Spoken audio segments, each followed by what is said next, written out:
Hello and welcome to Livewire Markets. My name is Chris Conway. Today I'm sitting down with Bob Desmond, who is the head of Claremont Global and the co-portfolio manager. Bob, it's great to see you again. Good to see you, Chris. You recently put out a note to your clients that addressed something that probably want to discuss off the top, the recent relative underperformance. Just talk us through what happened.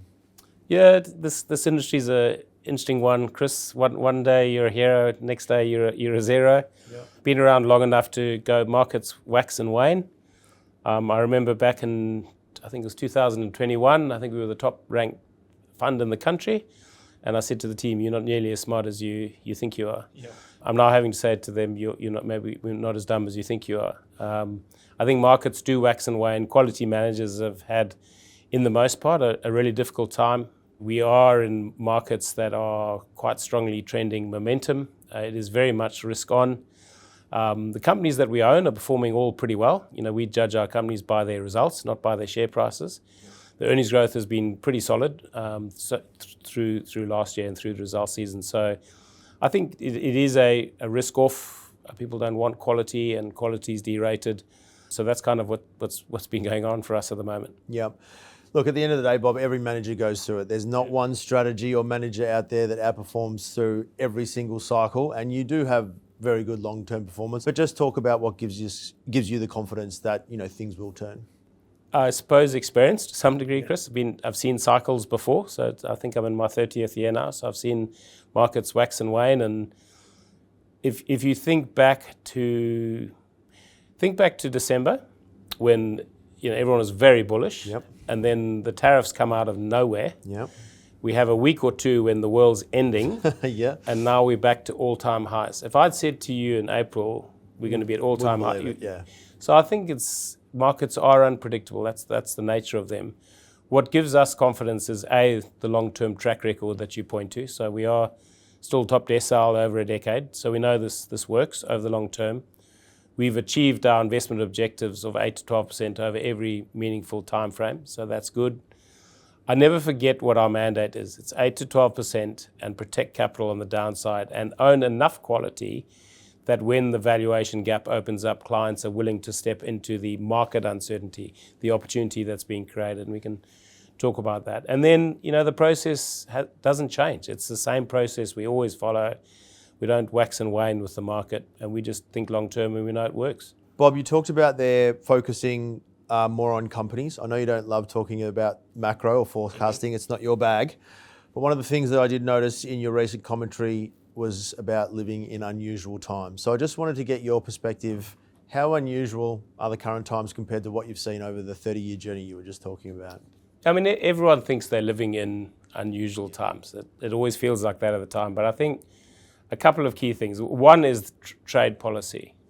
That is very uncertain. And in the short term, they aren't at the moment major. We haven't seen the ramifications of that. But that does affect how businesses invest, confidence for the future and things like that. So I think that is something that's very new. I've kind of when I've lived through markets, we've kind of seen trade barriers falling.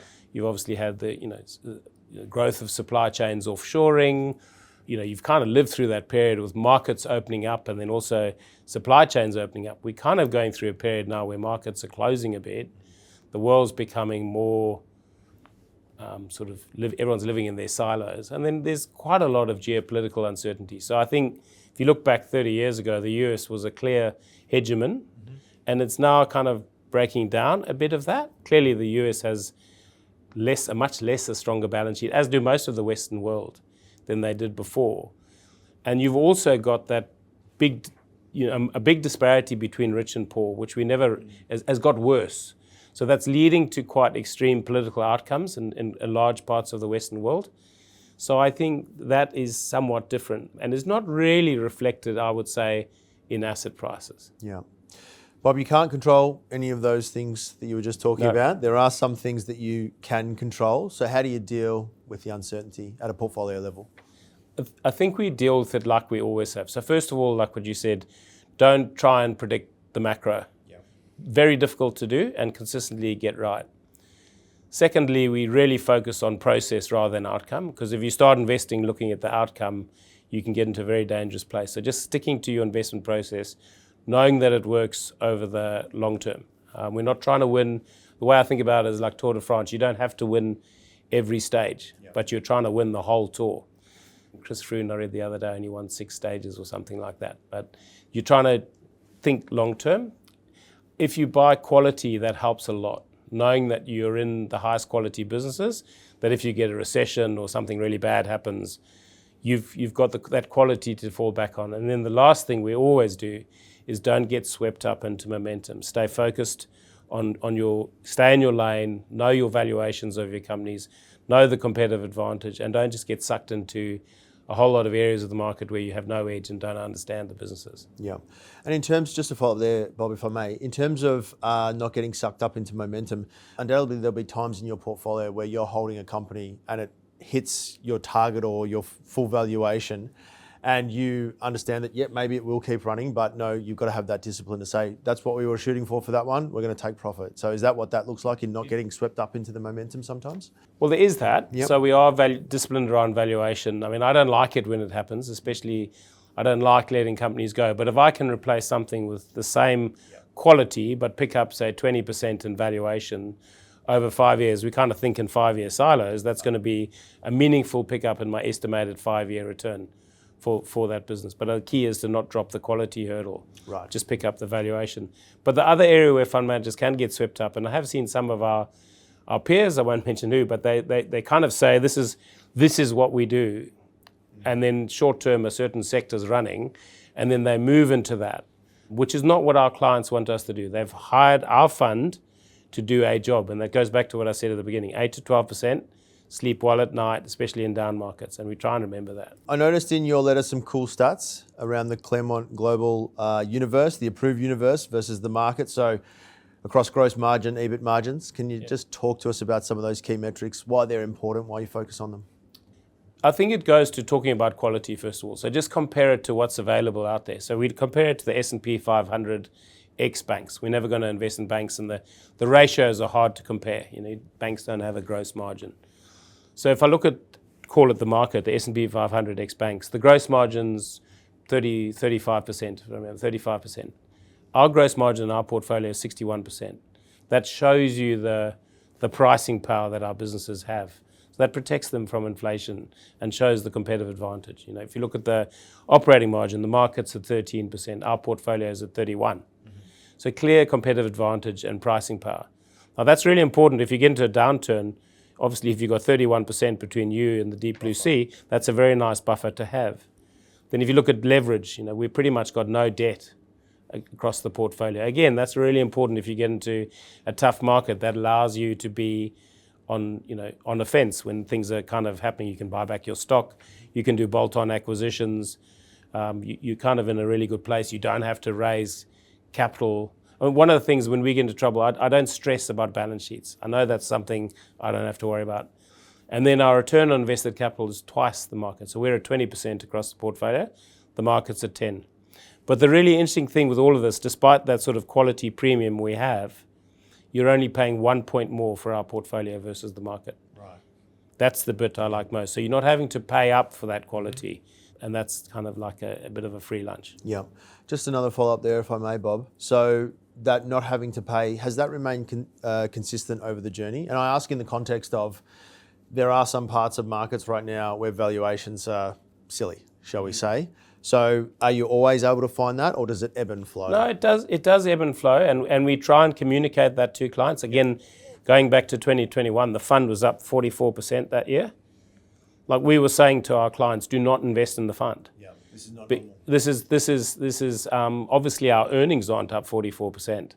So the value gap has more than closed. In fact, we were trading at a premium to value, which really happened. So the fund, I think, got up to 31 times earnings. I think the lowest it's been is 22. That's sort of in that range. We're kind of in the 25 area at the moment. So it isn't normal. And I think often, stock prices will race well ahead of valuation. And then in 2022, we had the exact opposite effect, where stock prices fell well below our estimate of valuation, in fact, lower than COVID. Right. And then at that point, we're saying to our clients, this is actually a good time. It doesn't feel like it, but this is a good time to lean into the uncertainty. Yeah. Bob, let's shift gears a little bit. You've just come back from a 5-week research trip, 70 companies, if I'm not mistaken.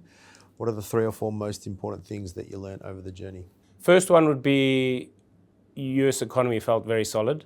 Despite all the headlines we have here, it is quite good to just get out there. I would say the whole time I was there, I probably didn't have one negative comment, either just talking to people, talking to companies. It felt solid. And no mention of tariffs or anything like that? Obviously, it comes up. It comes up in every discussion. Yep. But it's kind of interesting how America just keeps moving forward. Just rolls with it. Just keeps moving forward. And so far, businesses made the right decision. They've kept investing. So that was very clear. New York was horrendously expensive on Australian dollars. Yeah. The second thing that was really interesting to me was, I always like to talk to Uber drivers just to see. Nearly always immigrants. Yep. Not one was negative. They still believe in the US dream. I did not have one negative conversation, which I found fascinating. Yep.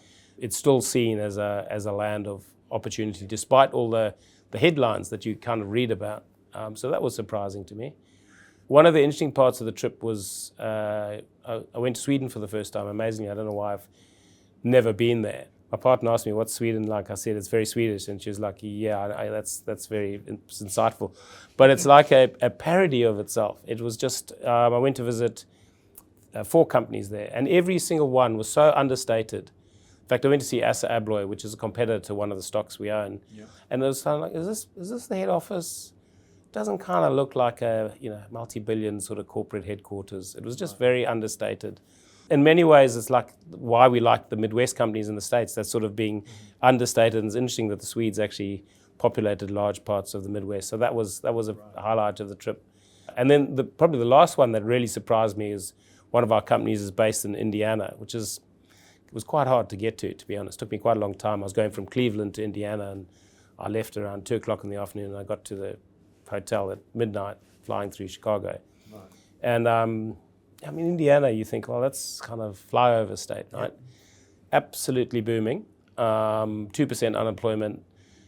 Huge investment in Indianapolis, which all I know is they've got the Indy 500. Yep. But it was interesting because that shows you the good part, of the Republican agenda, depending on what your politics are. But we always read about the headline, Trump, etc.